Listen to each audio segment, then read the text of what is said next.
Breaking just now, Maduro, the president says, has been captured. Nicolas Maduro, president of Venezuela, has been captured, says President Trump. There will be a news conference at Mar-a-Lago on this at 11 a.m. Eastern time. Let me read you the full statement from the president. Quote, the United States of America has successfully carried out a large-scale strike against Venezuela and its leader, President Nicolas Maduro, who has been, along with his wife, captured and flown out of the country. This operation was done in conjunction with the U.S. law enforcement. Details to follow. There will be a news conference today at 11 a.m. at Mar-a-Lago. Thank you for your attention to this matter. President Donald سعبيال نيكولاس مادورو waa la qabtay waa madaxweynihii dalka Venezuela طبعا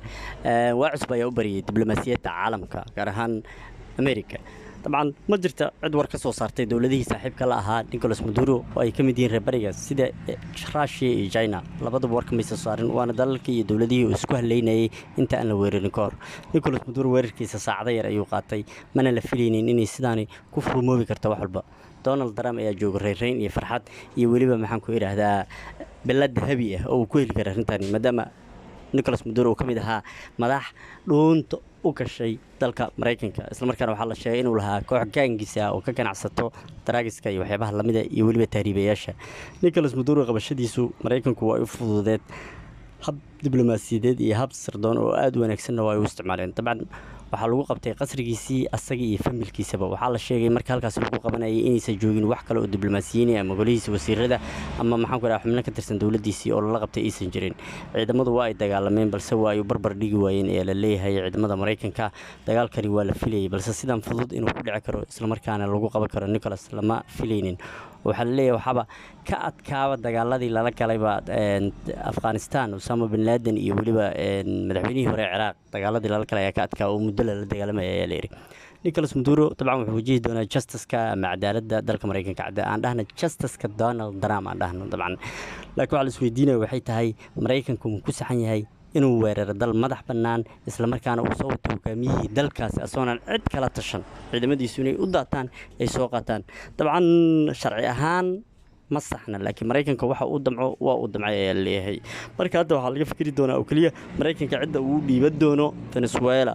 dalkan ayaa lagu sheegaa inuu yahay dalka kaydka shidaalka ugu weyn caalamka haysto 13 sano ee la soo dhaafay Maduro ayaa ka talinay Maduro dabcan dictator ay ku tilmaamaan reer galbeedku balse shacabka Venezuela intiisa badan inay jeclaayeen ayaa la sheegaa dalku ayaan tan balloog ayuu ku jiray ama wax la yiraahdo lockdown oo Mareykanka ayaa dhinac walba ka soo degay